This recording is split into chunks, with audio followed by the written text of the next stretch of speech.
प्यारे दोस्तों, आज हम आपको बताएंगे कि हज पर जाने वाले एक हाजी के साथ ऐसा क्या करिश्मा हुआ जिसे सुनकर आपका दिल खुश हो जाएगा। आप चाहे इस वीडियो को लाइक करें या ना करें, लेकिन मेरी आपसे गुजारिश है इसे आखिर तक देखें। तो चलिए शुरू करते हैं।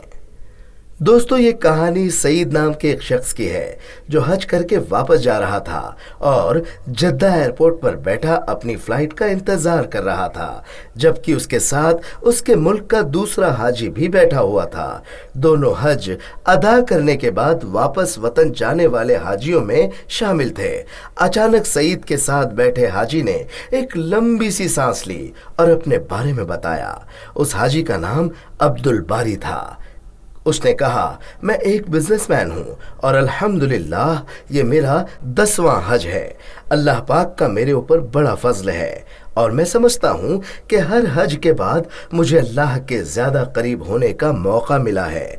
ये कहकर वो हाजी खामोश हो गया और सईद की तरफ देखकर उसके जवाब का इंतजार करने लगा।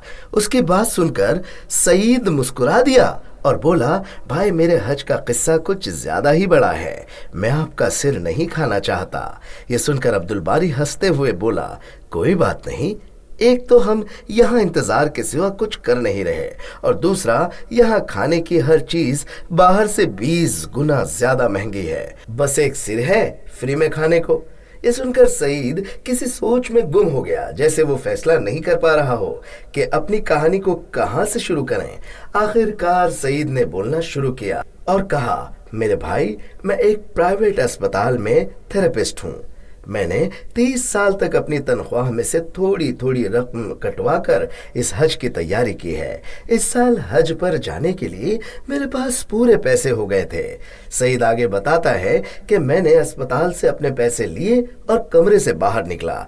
इतने में मैंने एक औरत को देखा जिसका बेटा एक्सीडेंट में तकरीबन माजूर हो गया था और उसका इलाज मैं ही कर रहा था। मैं बड़ी मेहनत और प्यार से पिछले 6 महीने से लगातार उसका इलाज कर रहा था, जिसकी वजह से वो तकरीबन आधा ठीक हो चुका था, जबकि उम्मीद थी कि आने वाले 6 महीने में वो बिल्कुल ठीक हो जाएगा।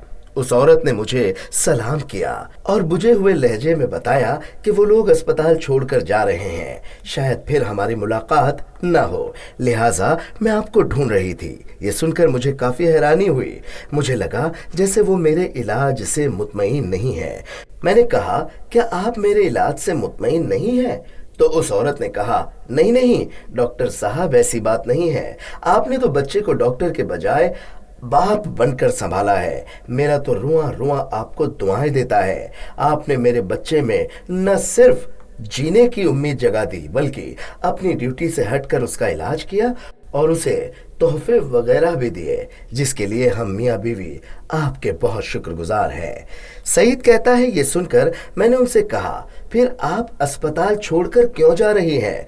मगर वो मेरी बात का जवाब दिए बगैर मरीज के कमरे की तरफ चल दिए।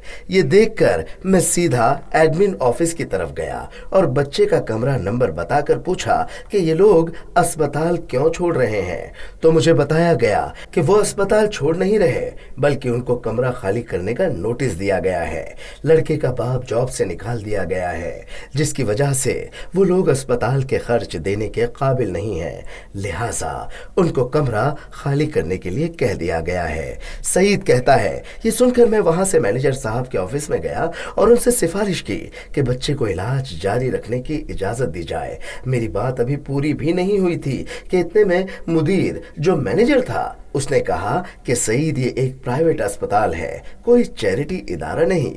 यहाँ वही इलाज करवा सकता है जो खर्चों की ताकत रखता है। मुदीर का ये जवाब सुनकर मैं जैसे ही मुड़ा तो मेरा सीधा हाथ मेरी जेब से टकरा गया, जिसमें मेरे हज के पैसे रखे हुए थे।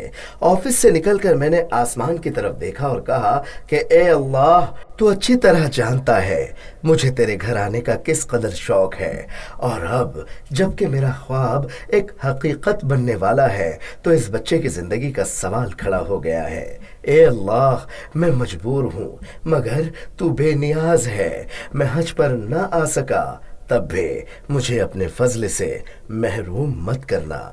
سعید کہتا ہے اس کے بعد میں نے اس بچے کے اگلے 6 مہینے تک کے پیسے جمع کر کے ان کے اسپتال سے نکلنے کا آرڈر کینسل کر دیا۔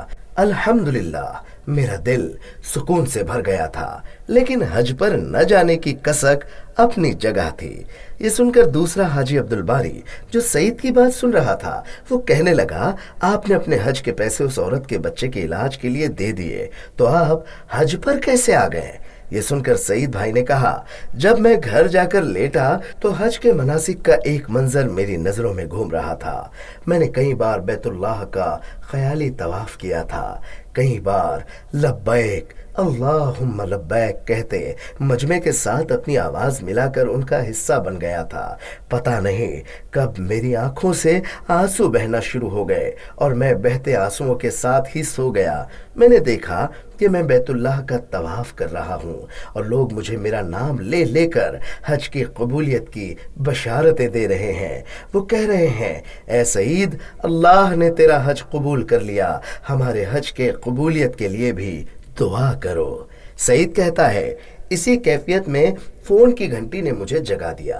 فون پر اسپتال کا مینیجر تھا جو کہہ رہا تھا کہ اسپتال کا مالک حج پر جا رہا ہے، وہ اپنے خاص معالج کے بغیر کبھی نہیں جاتا، مگر اس دفعہ اس کے معالج کی بیوی شدید بیمار ہو گئی ہے، جو بیوی کو اس حال میں چھوڑ کر باس کے ساتھ حج پر نہیں جا سکتا، لہٰذا آپ کو ان کے ساتھ بھیجنے کا فیصلہ کیا گیا ہے۔ آپ اپنے ضروری کاغذات اسپتال کے ایڈمن آفس میں پہنچا دیں۔ سعید کہتا ہے، میں نے سب سے پہلے تو شکرانے کے نفل ادا کیے، پھر کاغذات آفس والوں کے حوالے کیے۔ یوں اللہ پاک نے مجھے اپنے گھر بلانے کا انتظام کر دیا۔ حج کے بعد اسپتال کے مالک نے مجھے میری خدمات کا معاوضہ دینا چاہا تو میرے آنسو نکل پڑے اور میں نے اس کو بتایا کہ اس نے مجھے حج کرا کر مجھ پر اتنا بڑا احسان کیا ہے، لہٰذا میں نے جو بھی اس کی خدمت کی ہے وہ کچھ بھی نہیں ہے، لہٰذا وہ معاوضے کی بات نہ کریں۔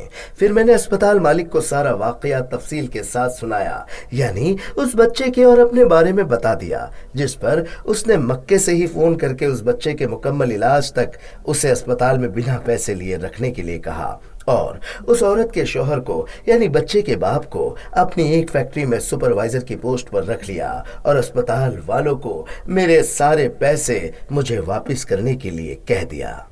یہ واقعہ سن کر عبدالباری کی آنکھوں میں آنسو جاری ہو گئے۔